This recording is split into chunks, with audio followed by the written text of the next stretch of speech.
זה הבית קלטת.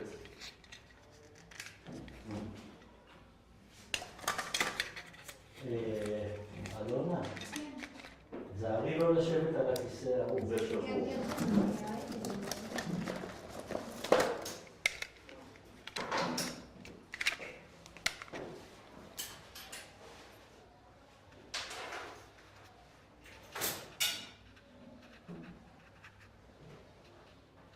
אלא אם כן יש בנות בחוץ שיעשו.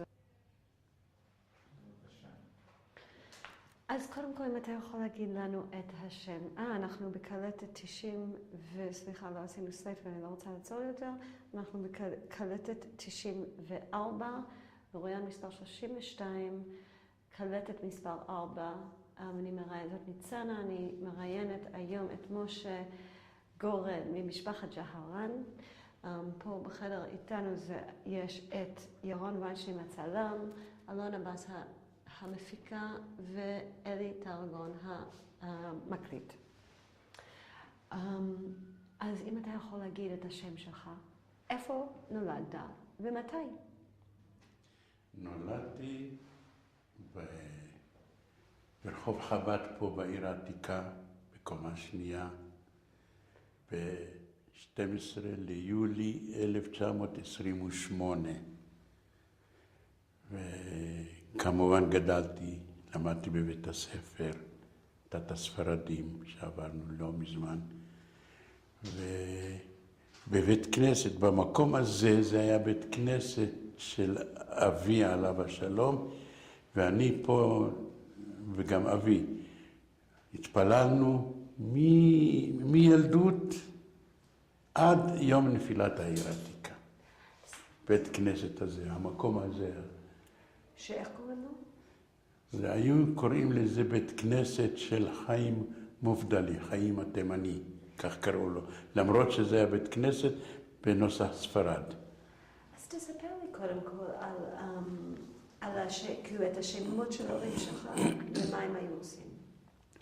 אז ככה, אבי נולד בכפר השילוח, לא רחוק מכאן.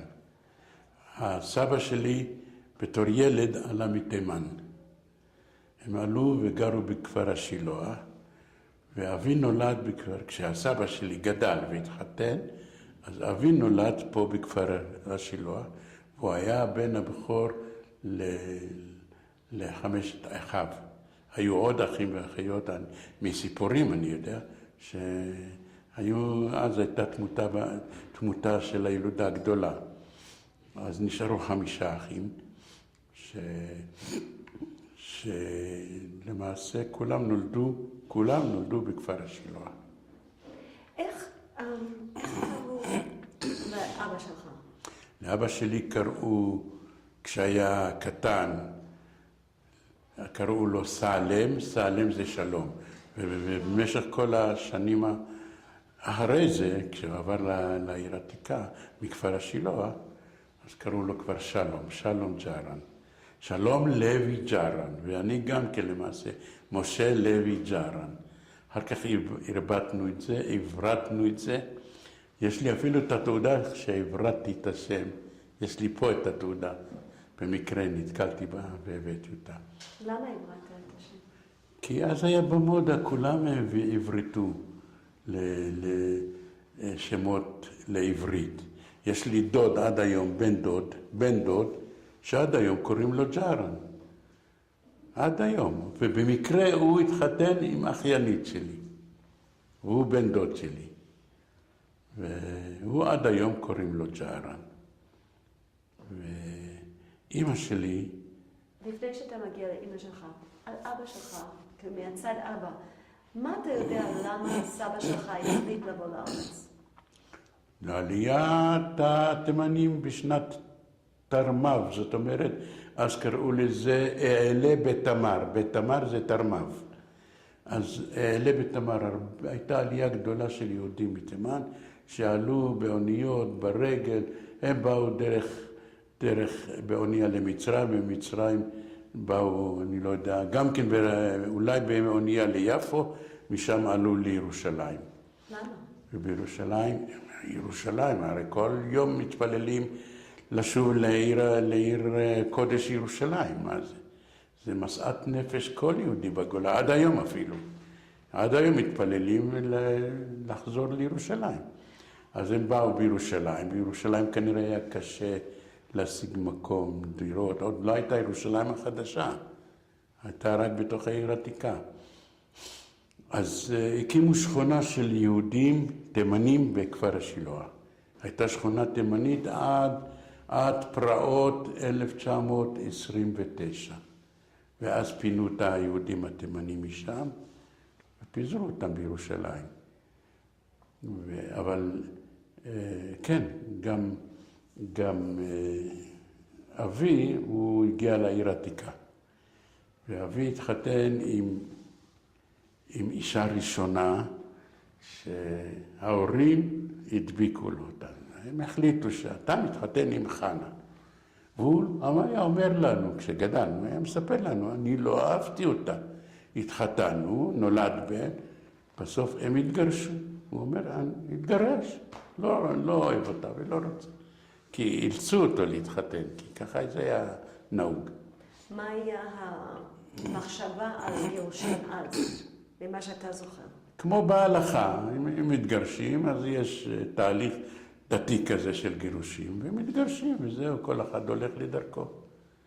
ואז הוא היה עם בן, אבל הבן הראשון היה עם האמא שלו, והיא עברה לתל אביב. אוקיי, לפני שאנחנו שוב, כי נכנסים לכל האמא שלו, האישה הראשונה. אני רוצה עדיין לדעת קצת על אבא שלך. כן. האם אתה יודע למה באו מתימן, המשפחה שלך? למה הם רצו לבוא? אני שוב פעם, זה משאת נפש של יהודי לעלות לירושלים. וזו הייתה הסיבה העיקרית, לא הייתה סיבה אחרת. ומה אתה יודע על החוויה שלהם, או מה שהיה בתוך הכפר לפני שנה? סיפרו לי הרבה סיפורים. סיפרו לי, למשל, אבי היה מספר איך שהיו עולים לעיר העתיקה מכפר השילוח, ואיך שהטורקים היו באים, רצו לגייס, במלחמת העולם הראשונה, רצו לגייס את הגברים. ואבא שלי היה קטן כזה, לא היה גבוה. ואז הסתיר אותו, דווקא הערבים הסתירו אותו. החביאו אותו שהטורקים לא יבואו לגייס אותו. אבל מצד שני, האח השני גויס לצבא הבריטי כבר. אז הוא היה למעשה גיל גיוס. אבל מתוך כפר השילוח, מה עוד אתה יודע? מתוך כפר, רק מסיפורים של אבא שלי. ומה היו סיפורים, כל מיני סיפורים. האח שלו, הדוד שלי, שרק לא מזמן נפטר, הוא גר בקריית חרושת, על יד חיפה. הוא היה מספר לי גם כן הרבה סיפורים מכפר השילוח. מה למשל? מה למשל? אני זוכר סיפור שהצחיק אותנו עד היום, הדוד, שהוא היה נער, עוד ילד, גיל הטיפש 10. הוא היה בדרך לעיר העתיקה, אולי היה בן 14, 15, 13, אני לא יודע. והוא ראה ערבייה, והערביות כשהיו רוצות, סליחה שאני מתבטא כאן, להשתין, היו מתיישבות, ועם השמלה מכסות, ועם השתינות. והוא מספר לנו את זה, ואנחנו תמיד היה מספר לנו, תמיד היינו צוחקים. היה עובר ורואה את הערבייה, והיה אומר, תחת עין, זאת אומרת, ירדה, לא, נפתח המעיין שלך, נפתח המעיין, וראה את השתן שלך. זה אחד הסיפורים. אחר כך היו סיפורים, מה עוד הדוד, מה אבא שלי גם היה מספר. גם היה מספר, טוב, הוא עבר לעיר העתיקה עוד לפני הדוד. הדוד עוד נשאר עד ששחררו את כל היהודים משם. אבא שלי עלה, כי הוא היה בכור. אז הוא התחתן בכפר השילוח, וגם התגרש בכפר השילוח. וכשהתגרש, אז כנראה עזב את בית הוריו ובא לעיר העתיקה, שכר מקום לגור בו, והתחיל לעבוד בתפירה. למד את התפירה, למד להיות חייט, והתחיל לעבוד כאן. אחר כך שידחו לו את אמא שלי. אמא שלי הייתה, היא נולדה במרוקו, ובגיל 4, 5, 6 עלו ההורים שלה לארץ, ואחר כך כשהיא גדלה, אבל כאן היה סיפור. למה חיתנו אותה עם מגורש? כי אז לא היה להתחתן עם מגורש. כי היא גם הייתה מגורשת, אבל איך הייתה מגורשת? היא בכלל לא הייתה נשואה. בילדות נתנו אותה למישהו, כבר הרסו אותה, עוד כשהייתה ילדה קטנה. כשעלו לארץ, כמובן זה התבטל, כי ההוא נשאר שם. אבל היא עדיין נחשבה כאילו נשואה בת שייכת למישהו וכבר הייתה שם. אז הם התחתנו, והמצחיק, זה סיפור של אבא שלי, את החתונה עשו כאן בעיר העתיקה ביום פורים. בפורים עשו את החתונה האמיתית. והם היו בחתונה, תהלוכה מבית לבית כנסת, וכל האנשים, איזה תחפושת יפה, איזה תחפושת יפה. כל האנשים חושבים שזה תחפושת של פורים. טוב, שמה אחר כך התחילה המשפחה. למה עלתה המשפחה של אמא שלך לארץ? מאותה סיבה בדיוק, לעלות לירושלים. מאותה סיבה, אז בזמנו לא היו סיבות אחרות. רק לעלות לירושלים. והזקנים, אם את שמעת את ההיסטוריה, היו זקנים, אפילו מאירופה, מכל מקום, אפילו מאמריקה, מכל מקום. זקנים היו עולים לירושלים כדי למות כאן ולהיקבר כאן, בעיקר בהר הזיתים. דרך אגב, גם אבי כבר קבור בהר הזיתים, למרות שהוא נפטר ב-81. כי אם היה מי שנפטר מ-1948 עד 67, עד מלחמת השחרור, עד מלחמת ששת הימים, אז לא הייתה גישה להר הזיתים. אבל הוא נפטר ב-81, הר הזיתים היה כבר פתוח ליהודים, והוא התעקש שרוצה להיקבר בהר הזיתים, זה מול הר הבית. אז אבא שלי ואימא שלי, והדודה הזו שסיפרתי לכם שמה, שגרה למטה, היא גם כן גרה על ידם, שלושתם בהר הזיתים היום. ובמקרה יש לי את התמונה של הקבר שלהם כאן בטלפון. כי ביקרנו, אנחנו כל שנה עולים. אז אחת הפעמים לפני שנתיים צילמתי. מה אתה יודע על הפרעות שקרו בכפר שנה, כפר בשנה ההיא הייתי בן שנה, לא זוכר, אבל מסיפורים אני זוכר, שלקחו אותנו, כנראה אני עוד הייתי בן שנה, אז הייתה לי עוד אחת בת 3, ולקחו עם ההורים, לקחו אותם בתור פליטים לבית ספר תחכמוני על יד מחנה יהודה בירושלים. ומהסיפורים של ההורים, אנחנו היינו בקומה שנייה הפליטים, ואני הייתי בן שנה והתחלתי ללכת והלכתי עד המדרגות, והגעתי עד המדרגות ונפלתי, ואמא שלי נבהלה, בחתה, משה, תינוק. אבל לא קרה לי שום דבר. אז אמרה נס משמיים, זה נס משמיים. אני זוכר את המדרגות עד היום. בית כנסת תחכמוני, אולי עד היום זה עוד קיים. היו מדרגות מקומה השלישית אפילו. ושם זה היה עד אחרי הפרעות. זה בפרעות 29. פרעות 36, 39, זה אני כבר זוכר. הייתי כבר נער. היינו בעיר העתיקה, והיו חיילים בריטים מפרידים בינינו ובין השכונה הערבית. ואני זוכר עד היום את הכבלים של הטלפונים שלהם. אז היה טלפון רק קווי. והיו עוברים בכל הסמטות של העיר העתיקה. ואנחנו עוד היינו ילדים קטנים. ומה קרה בפרעות? כאן לא היה משהו, אני לא זוכר מהפרעות. גם הייתי עוד ילד, אבל מה שאני זוכר, אבל זה היה ב-29, מסיפורים, מה שהיה בחברון, שעשו את השחיטה בחברון שם. אני מדברת עכשיו על 36. 36 אני רק זוכר כבר היינו שומעים את הרדיו, היינו שומעים קוראים עיתונים, כל מה שהיה בארץ, גם בירושלים, בשכונות.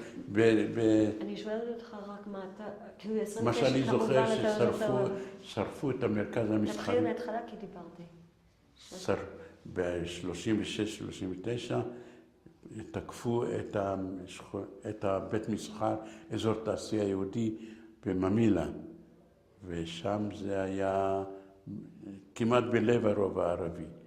אז בפרעות אני זוכר ששדדו, שרפו את החנויות, שדדו את הכל משם. זה מה שאני זוכר.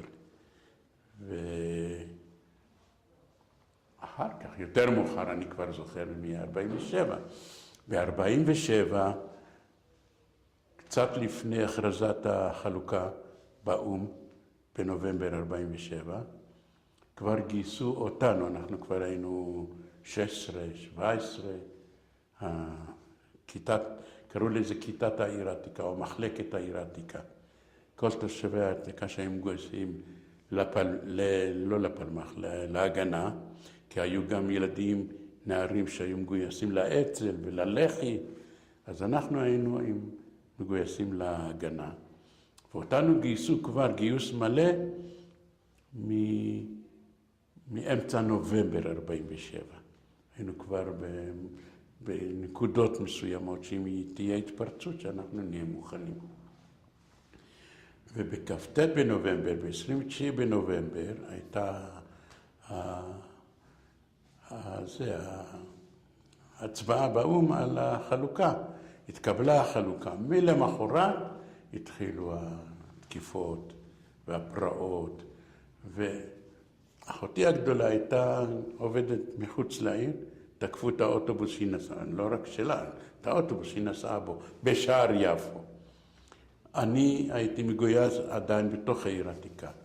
ביום השני למחרת, ביום השני או השלישי אחרי ההכרזה, עוד היינו יהודים וערבים ביחד, ברחוב היהודים שעברנו בו לא מזמן, לפני שעלינו למדרגות של רחוב חב"ד, זוכרת? אז פרצה תגרה בין יהודים וערבים, ואז הערבים רצו לרחוב השלשלת והיהודים נכנסו לרחוב היהודים, ואני, העמדה שלי הייתה, אמרתי לך איפה שבחדר שנולדתי, שם הייתה העמדה שלי. הייתי חייב לחזור לעמדה, והיה לי אקדח, והיה לי כדורים, ולחבר שלי היה גם רימון. אבל אני ירדתי למטה, פתאום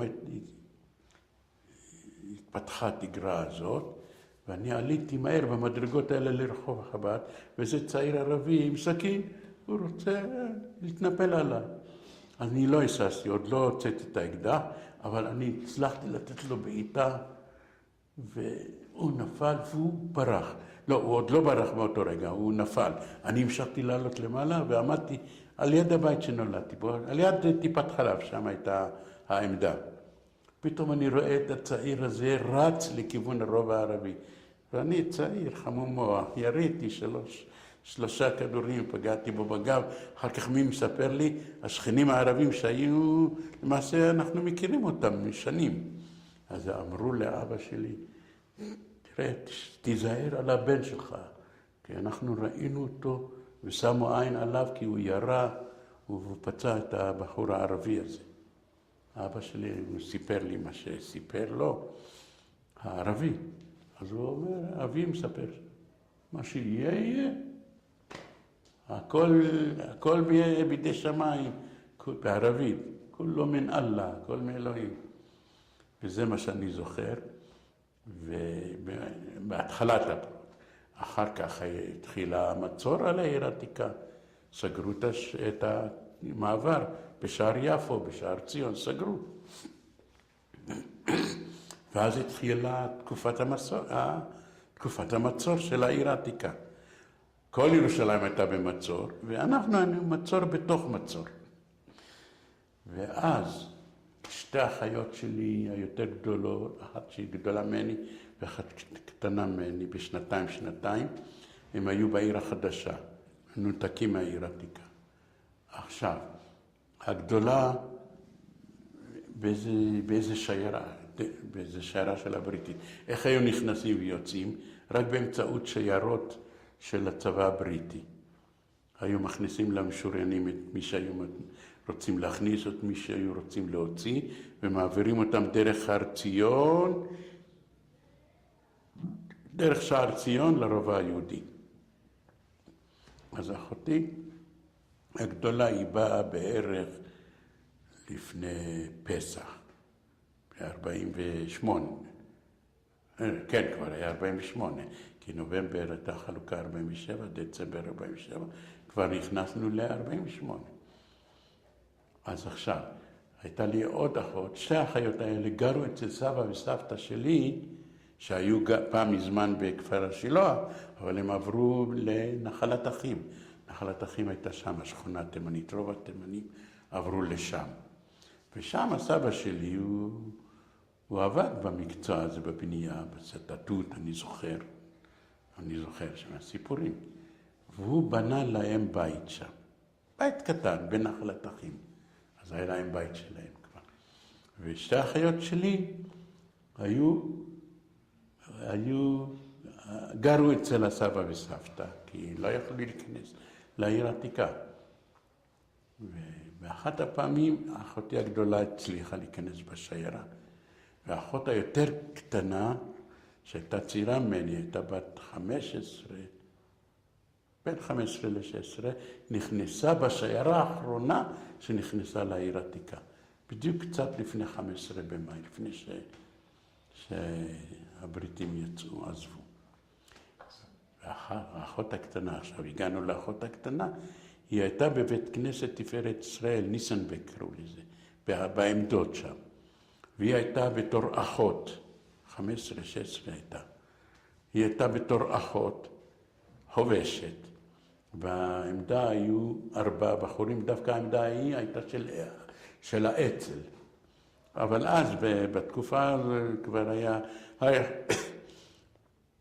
האיחוד הראשון בין הגנה לאצ"ל, היה בעיר העתיקה. אז כולם היו תחת פיקוד של ההגנה. והמפקד של האצ"ל היה סגן מפקד ההגנה. והיא הייתה בעמדה של ניסנבק. באחת ההתקפות, הערבים תקפו את העמדה של בית הכנסת, והיא נשארה לבד. 2 החברים נפצעו, ושניים נהרגו באותה התקפה. היא קיבלה, מה אני אגיד לך? התפרצה. לא, אפילו היא לא זוכרת איך שזה קרה. לקחה סטן וירדה וצעקה. יש המון סיפורים עליה, הרבה סיפורים, אולי שראית את זה. את עוד תתקלי. אם תיכנסי ליהודי ג'ארן, באינטרנט תמצאי את זה. היא ירדה, עטפה את התקפה, זרקה רימונים, ומאז היא הפכה ללוחמת. כל השבועיים של הקרבות. אני הייתי בעמדה של בית כנסת בתי מחסה על יד פורת יוסף. גם פורת יוסף וגם שם. גם שם היו לי הרבה מזלות. בבית כנסת של אשכנזים זה היה שם, מול הדרך לכותל הייתה העמדה שלי. ואחותי הגדולה הייתה איתי בעמדה, וגם הגיס הזה שסיפרתי לך, שהיה שכן שלנו היה בעמדה הזו, וגם אליהו ברוך היה בעמדה הזאת, זה שאמרתי לה, שהוא גר כאן בירושלים. ובליל, לא זוכר איזה תאריך זה היה, אבל זה ידוע, בליל הפריצה לעיר העתיקה על ידי הפלמ"ח, הפלמ"ח פרץ משער ציון, והיו יריות, וכולם אמרו, יש יריות, פורצים, הפלמ"ח פורץ. אני ואחותי סיימנו משמרת בשעה 12, והיינו צריכים לישון על 2 מזרונים, באמצע בית כנסת הרי יש תיבה שמתפללים. שם אני ואחותי היינו נחים. שמענו את היריות, יצאנו החוצה לראות. מה רע? מאיפה היריות? אז כולם אמרו, הפלמ"ח.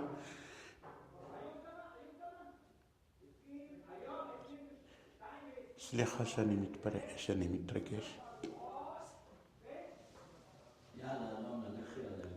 אז יצאנו לשמוע את היריות, הערבים בינתיים הפגיזו את העיר העתיקה.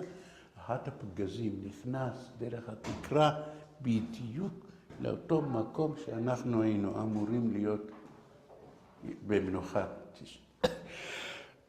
בשינה. טוב, מה אחר כך אני אגיד לך? המון סיפורים, אין סוף סיפורים. נגיע ליום האחרון של העיר העתיקה. יום אחד לפני הכניעה, הערבים כבר הגיעו עד רחוב בית אל. הגיעו כבר מעבר לרחוב בית אל, היו כל התושבים בארבעת בתי הכנסת התת-קרקעיים האלה. אחר כך, טוב, אז העיר העתיקה נפלה, אז מה אני אמרתי? יום לפני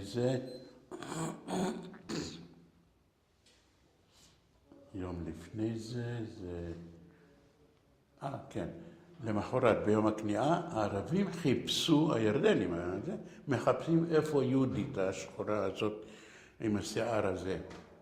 חיפשו אותה, ואבי מספר שאחד מהחיילים הירדנים האלה, הליגונרים, בערבית, הוא שואל אותו, איפה הילדה הזאת?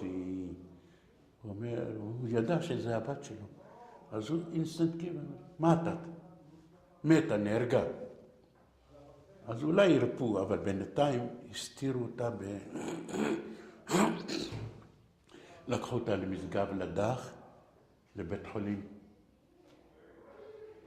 לקחו אותה לבית חולים משגב לדח, עשו לה קיצוץ, תספורת כמו ילד. שמו לה את הזה של אחות, הלבישו את האחות, וכך היא יצאה. אז לא ירדו ממנה. עכשיו, ביום שישי הייתה הכניעה, אז כמו שסיפרתי, ההסכם של הכניעה היה שהלוחמים הולכים לשבי, והתושבים, האזרחים, יוצאים להר ציון, לעיר החדשה, לאזור היהודי. אז בא עבדאללה טל, שהיה מפקד הליגיון באזור ירושלים, הוא אומר, איפה הלוחמים? אז אנחנו עמדנו איזה 30-35 לוחמים, שרובנו היינו פצועים. הוא אומר, אמרו לו, הנה, מה הנה? אלה כל הלוחמים שלכם. היינו באים במקלות ומחסלים אתכם. אלה הרגו 200 חיילים משלי. אז הוא אמר, טוב, מכאן כולם הולכים לשבי. זקנים, ילדים, הכל לקחו את החצי שנותר, שעוד לא הספיק לצאת. לקחו אותם לשבי, ואבי היה ביניהם. עכשיו, אני הייתי בין הפצועים, אז אני לא הלכתי איתם ביום שישי. ביום שישי, מה שהוא כתב את היומן הזה שלו, הוא מספר על זה שביום שישי לקחו אותם לקישלה, אם אני אתן לכם את זה, תקראי. אז למחרת לקחו אותם לשבי, למפרק, זה בדרך זה היה בצפון ירדן, על הכביש לעיראק.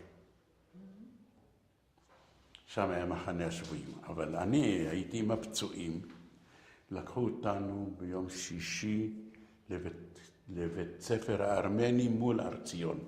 זה היה בית ספר של הארמנים, וכל הפצועים שכבנו שם בחדרים, ומי שהיה פצוע קשה שחררו אותו, מי שהיה פצוע לא כל כך קשה לשבי, ואני הייתי ביניהם. אז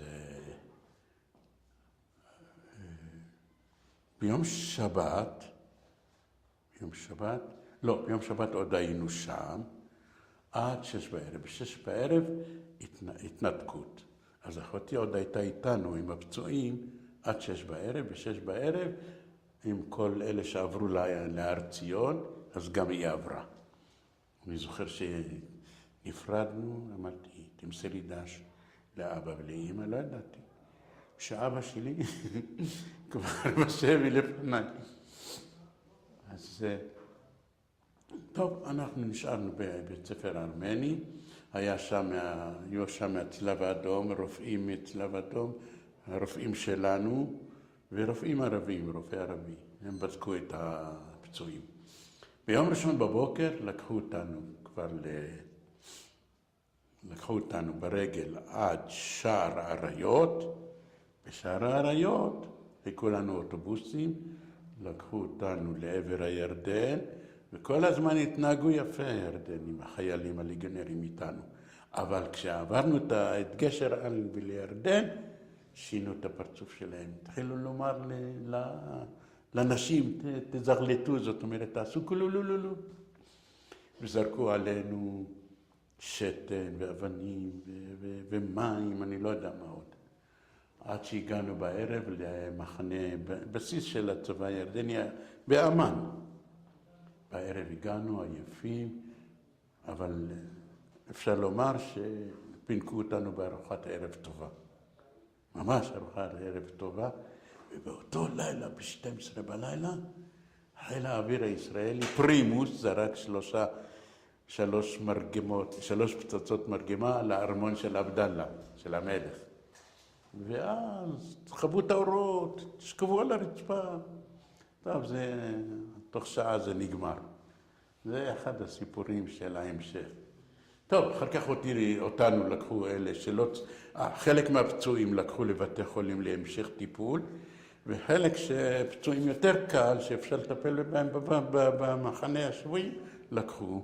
אז אני נכנס ביום שני בבוקר כבר למחנה, שכבר כל השבויים היו שם. דרך אגב, היו שם שבויים מגוש עציון, היו שבויים מגזר, היו שבויים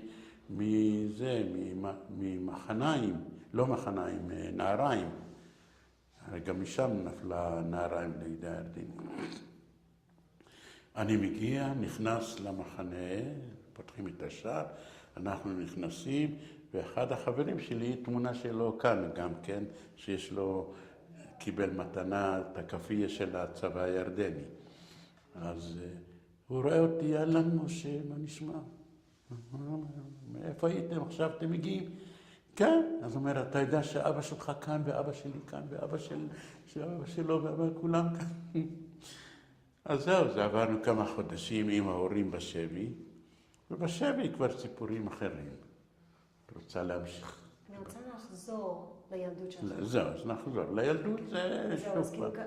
מעכשיו אנחנו לא מדברים יותר על השבי. אלא אם כן יש לך משהו עוד להוסיף את זה עכשיו, כי אני יודעת שזה משהו מאוד חשוב לך להגיד, אבל... אני זוכר שאני כבר הייתי נער גדול יותר, ואני עשיתי את הבר מצווה של האח שלי היותר קטן. כבר היינו גרים בחורבה, בחצר שהיינו שם היום. ואני זוכר, אז היה משהו גדול לעשות, פטיפון להוריד, ועשינו כמו מסיבה לחברים. הכל היה מצומצם. ואני זוכר את זה שאני עשיתי את הבר מצווה, ואני זוכר שלקחו, לא, זה כבר בר מצווה שלי, אני זוכר את הבר מצווה של אחי שאני ארגנתי, והיה קצת שמח, ובחורבה. בר מצווה שלי, אני מנסה לזכור, הייתי שם בשער השמיים, איפה שצילמנו הרבה. איפה שהיינו למטה, דודה ושם. שם הייתה הבר מצווה שלי. ומה עשית לבר מצווה שלך? אמרתי לך, בית כנסת. לי לא עשו שום דבר, רק בית כנסת. הולכים לבית כנסת, עושים בר מצווה. מה זה? איפה הרעש הזה? טוב, בואו נעצור. שנייה, אל תעצור עוד.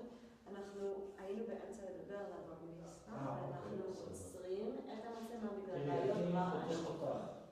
שנייה. אני עוד לא חתכתי מצלמה. אוקיי, אז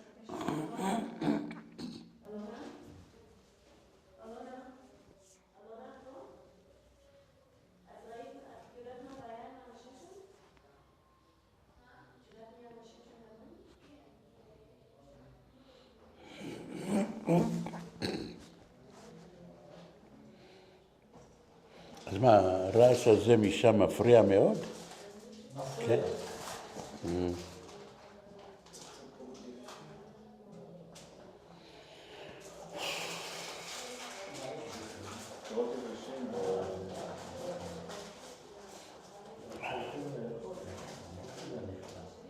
אני... ניצנה, בואי להמשיך. ניצנה. נראה תיזהרי לך עם הכיסא. עבדתי עם יהודי תימני אחד בסוכנות היהודית. לא הבנתי, לא? זה לא שייך לזה. לא, אז לא נדבר על זה עכשיו. אני לא, רוצה אז שבאמת אחר. נחזור ממש להתחלה. אז היית בסדר. ילד. הייתי. איפה הלכת ללמוד? כאילו, מה עשית? גדלת בבית הראשון שאנחנו ראינו. היינו הולכים עם חברים, עם ילדים של בית ספר. האם הלכת לאיזה גן או בית ספר ובאיזה... בית ספר. אני זוכר מהגן שלי, זה טרום בית ספר, לפני בית ספר, שנה לפני בית ספר. באותו מקום של בית הספר היה גם גן של ילדים. זה אני זוכר ככה במעורפל, כיסאות קטנים, שולחנות קטנים, וזה אני זוכר. שם הייתי בגן, שנה ראשונה. אחר כך עברנו כיתה א', כיתה ב', כיתה ג', ד', ה', הכל כאן זה היה. מה שהיינו עושים, עוד כשהיינו ילדים, אז מתחילים כבר סיפורים. היינו קמים לסליחות בראש חודש אלול. מכירה את זה? בטח, כן. תספר לי. אצל הספרדים מתפללים סליחות בכל חודש אלול. אצל האשכנזים רק מראש שנה עד כיפור. אז אצלנו היה כל חודש אלול, קמים ב3 לפנות בוקר, לכאן היינו באים, אני בכל אופן, אני עם אבא שלי, היינו באים לכאן לבית כנסת הזה, פה במקום הזה לסליחות. עכשיו, אחרי סליחות היה זמן, מרווח של שעה אולי, בין בית ספר לתפילה, שגם אחרי הסליחות מתפללים וזהו. אז היינו הולכים לחקורה, קראו לזה, למגרש המשחקים שעל יד בית הספר.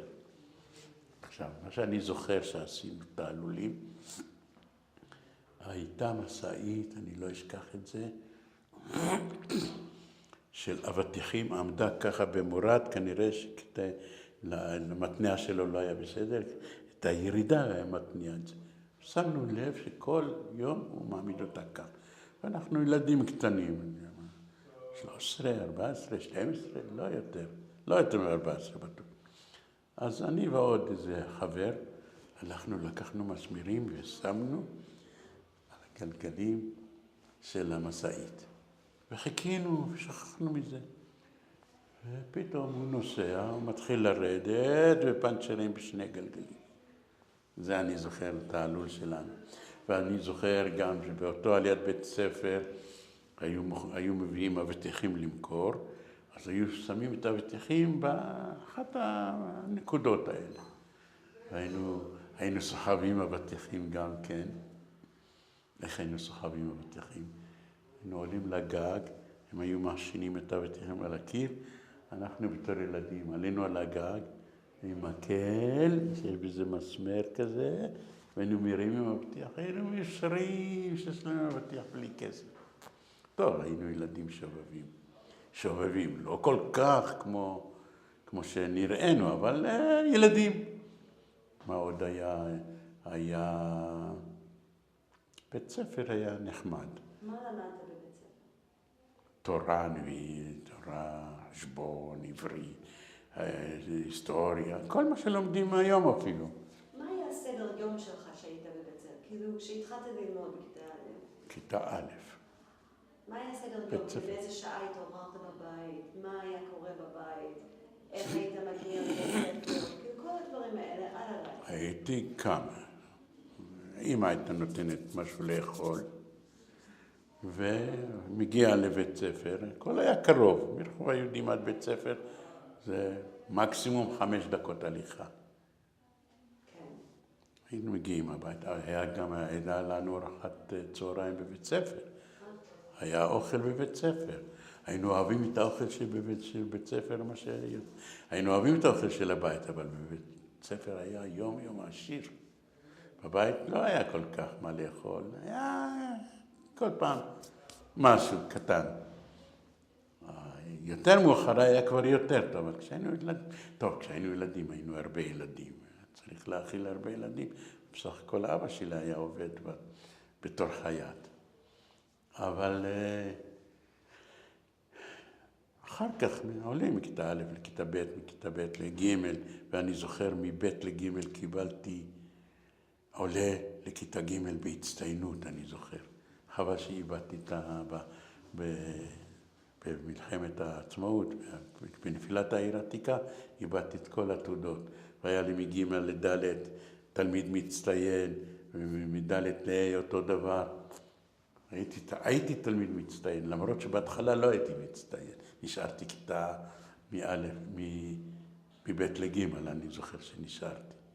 אבל מב' לג' הייתי כבר יותר ותיק שנה, אז קיבלתי מצטיין. היה לנו מורה אחד בשם אדון פרח. הוא היה מפליק לנו פתאומית. סתירה פתאומית, אם היינו עושים משהו לא מוצא חן בעיניו. והיה מורה אחד, היה מנהל בית ספר, היה שמו אדון מזרחי. המנהל היה שמו אדון מזרחי. והיה אדון פרח זה שהיה מפליק לנו. היה אדון פרודובסקי. הוא היה מעליב אותנו. אבל אנחנו עדיין לא היינו כל כך מבינים. היה אומר, כי רוב התלמידים היו ספרדים. כשהיה מתרכז, אנחנו היום קוראים לזה גזענות, אז מי התייחס לזה? בני עדות המזרח, בני מזרחים, בני פרימיטיביים, אני זוכר את זה, אבל לא התייחסנו לזה בכלל, היה מובן מאליו, זה מה אנחנו. היום היו אולי מפטרים אותו בתור גזען, אבל אז מי היה גזען? לא משנה. אז לא היה... מה זה גרם לך להרגיש כשהוא אמר? לא, זה היה מובן מאליו, זה חסר משמעות היה אז, בכלל. היו אצלנו איזה 2-3 תלמידים אשכנזים שלמדו איתנו. אחד מהם חבר שלנו, יש לי את התמונה שלו, גם כאן. הם במקרה התגלגלו אלינו, למדו שם. אחר כך אני הפסקתי ללמוד בכיתה ז'. למה? עשיתי משהו, תקרא לאבא שלך, אבא שלי בא, התלוננו עליי, אני לא יודע מה, לא הכנתי שיעורים, לא יודע מה, אבא שלי התרגז, טוב, אל תלך יותר לבית ספר, תשב כאן, תעזור לי, תעבוד איתי. ועבדתי איזה שנה אולי עם אבא שלי. עבדתי, בתפירה, כך שם למדתי. באיזה גיל היית? באיזה גיל? 15, 16? 15 אני חושב. מה זה מכיתה ז'? כיתה ז' זה כבר 14, כיתה אחת נשארתי, זה 15. או 14 או 15, משהו כזה. ומאז התחלתי והמשכתי עם אבא שלי לעזור לו. עזרתי לו בתפירה. אז עבדת מגיל 15 עד 19? עד 19, כן. אחר כך התגייסתי, גויסתי. מה היה התפקיד שלך בתפירה? מה היה התפקיד שלך שם? רק התחלתי ללמוד. היה נותן לי לתפור, תעשה את זה, וככה למדתי. הייתי עושה, תופר, מגייץ, אני יודע מה. היה תמיד העבודה? כן, היה מספיק עבודה. בערבי חגים בעיקר היו עובדים כל הלילה, כי הייתה הרבה עבודה. אבא שלי, אני זוכר שגם אחי הגדול, קראו לו ציון, גם הוא היה עוזר לאבא שלי, אני עוד הייתי ילד קטן. כשהוא היה עובד לילות, אני הייתי ילד קטן. בתקופה שלי הוא לא היה עובד כבר בלילות. בתקופה הקודמת הייתה לו החנות, כשעלינו, אם את זוכרת, ברחוב היהודים לרחוב חב"ד, בדיוק בסוף המדרגות הייתה חנות, שם הייתה החנות שלו, גם כן, אחת החנויות לפני הקטנה הזאת, גם שם היה עובד בחגים, אני זוכר כל הלילה אבא בעבודה, תופר, בשביל להספיק לעשות חליפות, אני יודע מה, להזמנות. גם לפעמים עבדת בלילה? לא, אני לא זוכר. לא, אני לא זוכר שעבדתי בלילה. כבר הייתה תקופה האחרונה, כבר לא היו הרבה כמו שבהתחלה שהייתי ילד. אז מה הייתם אוכלים בבית? ספר לי על הארוחות שלכם. על מה? על הארוחות שלכם. ארוחות, מה שאמא הייתה עושה. בבוקר, פרוסת לחם, עם ביצה, עם ירקות, עם זה. ולוקחים גם כן איזה סנדוויץ' לבית ספר. סנדוויץ' של מה? בעיקר מרגרינה עם ריבה, אבל לא תמיד. כשהיו ימים ארוכים היינו לומדים עד 4, היו ימים ארוכים בגית. אבל כשהיינו עובדים חצי יום, לא היינו לוקחים לבית ספר, היינו אוכלים משהו בבוקר, כי היה לנו ארוחת צהריים בבית ספר. ומה אכלת בארוחת צהריים בבית ספר? דווקא אהבנו את האוכל, היה מרק, והייתה ארוחה עיקרית, כל פעם משהו אחר. מה למשל? או עוף, או חתיכת בשר. לא, בשר לא היה. משהו גבינה, היה הכל חלבי, אני זוכר. כל מיני כמו קציצות, כמו אני יודע מה, ושתייה או פרי. אבל מה שהיו כן נותנים לנו, כנראה בגלל חוסר תזונה, היו מחייבים אותנו לבלוע כל יום כפית של שמן דג. והיינו נגלים איזה כפית של שמן דג, אבל היינו מתנחמים עם הפלח של תפוז אחרי זה. אז היינו מאושרים עם הפלח תפוז. אבל למה? כנראה היה חסר לנו איזה ויטמין, אז השלימו לנו את זה עם שמן דגים. הייתם מתפללים בבית ספר? מה? הייתם מתפללים בבית ספר? לא, בבית ספר הזה לא היינו. היינו מדי פעם חלק מתפילה באחד השיעורים, אבל לא תמיד. חלק. לא תמיד מתפללים כמו בבית כנסת. כי היה בית ספר, אי אפשר לקרוא לזה חילוני, אבל אי אפשר לקרוא לזה גם דתי. היה משהו באמצע. למה ההורים שלך החליטו לשלוח אותך לבית ספר לא דתי? זה היה בית ספר הקיים כאן. כי קודם כל זה היה בית ספר יותר מתקדם, וזה מה שכולם כבר הלכו. והחדרים, בית ספר חדר, זה נשארו רק בבתי מחסה, שם למדו האשכנזים עם הפיות האלה, שם למדו עדיין בחדרים. אנחנו התקדמנו, למדנו בבית ספר מסודר של מחלקת החינוך של הסוכנות היהודית. לא, אבא שלך היה פיות? לא, אבא שלי כן. כשהיה ילד, אבל כשגדל הוריד את זה. לא שומעים אותי, אז אם אתה יכול להגיד מה. מה? לאבא שלך היה אבא שלי, כשהיה ילד היו לו פאות, אבל כשגדל הוא הוריד את הפאות, לא רצה. למה? לא רצה, כי האנשים לאט לאט התחילו להיות יותר חופשיים. הוא לא נהיה יותר חופשי, אבל את הפאות הוא הוריד. הוא אף פעם לא הלך בלי כובע, תמיד הלך עם כובע. והדוד שלי, האח שלי, שסיפרתי לך עליו, הוא גם כן היו לו פאות. והסבא שלי, אבא שלו, לא רצה שהוא יוריד אותם. אז הוא התמרד פעם, הוא מספר לנו איך הוא הלך להתמרד. הוא הלך לספר, הוא אומר לו, תוריד לי. הוא אומר, מה, אבא שלך יהרוג אותך? תוריד לי. ככה הוא מספר לנו בדרמטיות כזאת. והוא הוריד את הפאות גם כן. אחר כך האח השלישי כבר אני לא זוכר אותו עם פאות. בעצם גם את האבא שלי וגם את הדוד, אני לא זוכר אותם עם פאות. הם הורידו את זה כשהיו עוד לפני שהתחתנו. ואתה, מה היה היחס שלך לדת? מה שהכריח אותי אבא, לבית כנסת כל יום, בין שבתות וחגים, זה בטוח, מובן מאליו. עד הבר מצווה, אני הייתי הולך כל יום, גם אחרי הבר מצווה, לבית כנסת הזה בעצמו. איך מאושר שנכנסתי לחדר הזה. אם לא הייתי נכנס במקרה, לא הייתי זוכר את זה. כי שם הייתי בספק, אבל לא הייתי בטוח. כי אני הסתכלתי כשהיינו שם על החלונות, אני לא זוכר שהייתי רואה את הרחוב משם. איך שנכנסתי להנה, מיד ראיתי. מיד במקום. והפינה הזו עוד נשארה כמו שהיא. כאן אבא שלי היה יושב. בדיוק במקום הזה. אז ככה שפה לא השתנה שום דבר. פה.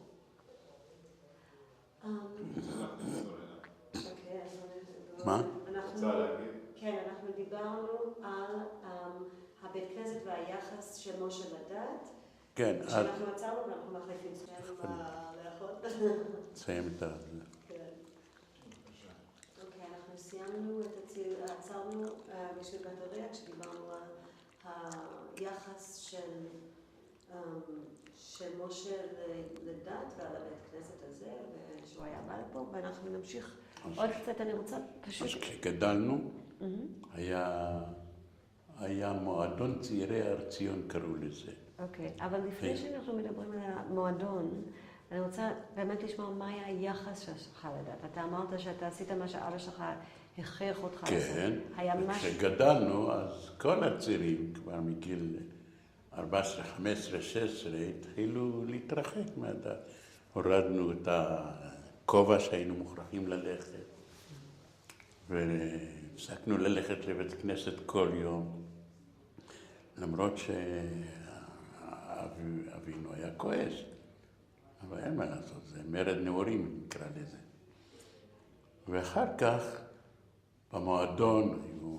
אז תספר לי על המועדון, התחלת להגיד. המועדון היה, פה בעיר העתיקה נקרא מועדון צעירי הר ציון. היינו נפגשים שם, בנים, בנות, כל מיני פעולות, כל מיני ריקודים, תחרויות של ריקודים.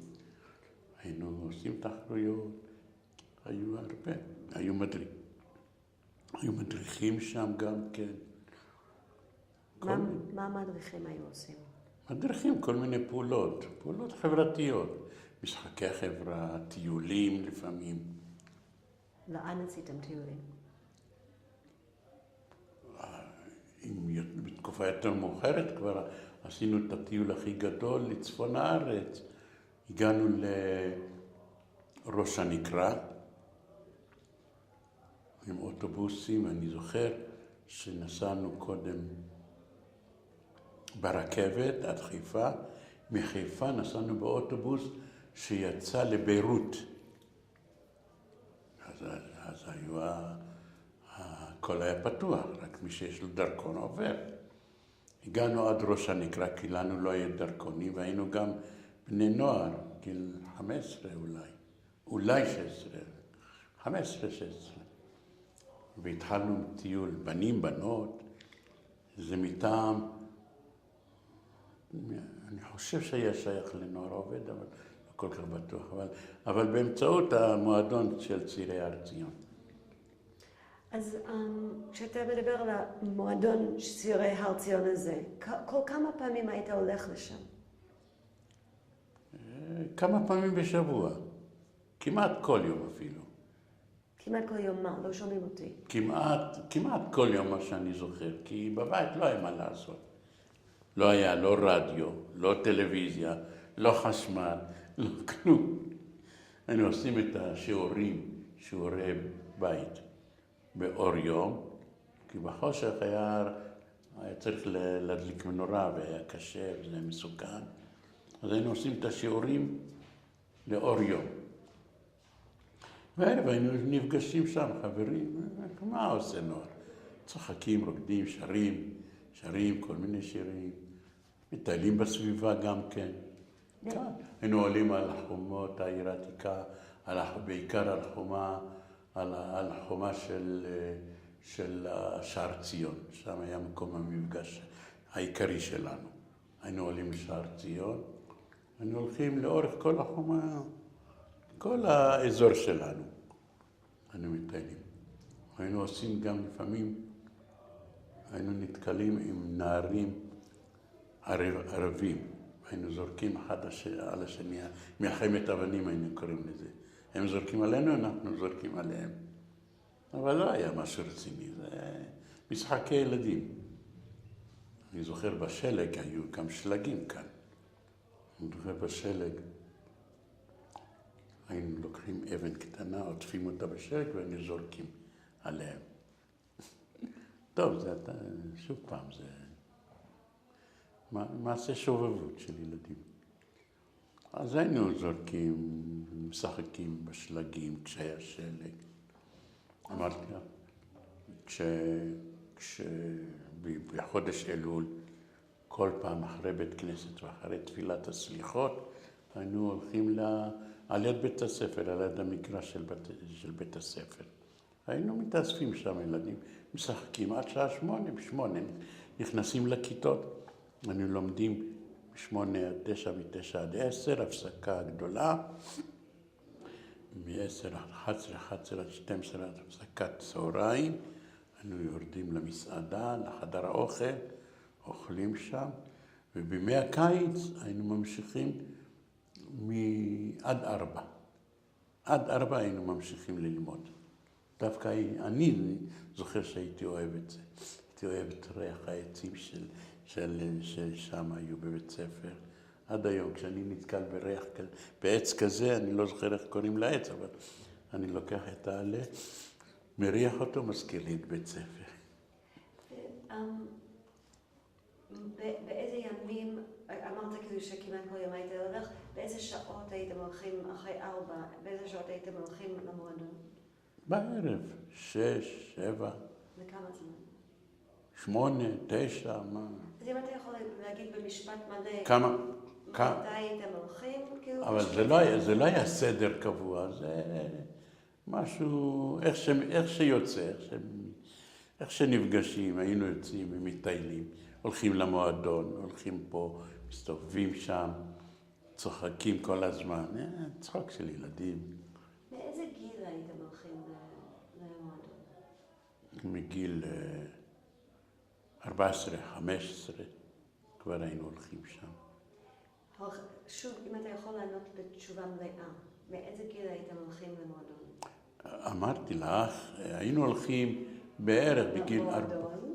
למועדון? היינו הולכים בגיל 14, 15, 16. ואיך שמעתם על המועדון פעם ראשונה? הם מצאו אותנו, המדריכים מצאו אותנו. המדריכים אספו את הילדים, מי רוצה לבוא למועדון, וככה אנחנו באנו. היו המדריכים, היו דואגים לילדים שלא הסתובבו ברחוב סתם, אז הם ארגנו, פתחו את המועדון, ואנחנו הצטרפנו למועדון. מאיפה הם באו שכל כך היה דואגים לכם לא להסתובב? הם דווקא באו מאיזו תנועה, אני חושב של הנוער העובד, או של בני עקיבא. היו בעצם, היה מועדון צעירי הר ציון של בני עקיבא, אבל היו גם פעילים של הנוער העובד. בתקופה יותר גדולה, היינו כבר בנוער העובד. המדריכים עצמם היו דתיים? זה של בני עקיבא היו קצת דתיים. מה זה דתיים? לא, היו דתיים, כמו עכשיו למשל, בעצם גם עכשיו בני עקיבא. אותו דבר. אני מתכוונת למועדון שאתה הלכת אליו. בני עקיבא, לא היה חינוך דתי או משהו. פשוט הם לקחו על עצמם לפתוח את המועדון, שהילדים לא יסתובבו סתם ברחוב. אבל כאילו המדריכים שלקחו אותם לריקודים וכל זה, זה היה מדריכים דתיים או מדריכים לא דתיים? אני זוכר, היו מבני עקיבא, הם היו דתיים למעשה, אבל לא דתיים שמרנים. היו דתיים חופשיים, הם פשוט מאוד, הם היו דתיים, אבל לא הכריחו אותנו להיות דתיים או להתחנך כדתיים. פשוט מאוד הם ראו את זה כמפעל של לעזור לילדים שלא יסתובבו ברחובות. הם קיבלו כסף לבטח המדריכים? ממי? ממישהו, אני לא יודעת. אני לא יודע, זה כבר אנחנו לא יכולים לדעת אם הם אני מאמין שהם היו בהתנדבות, מטעם בני עקיבא.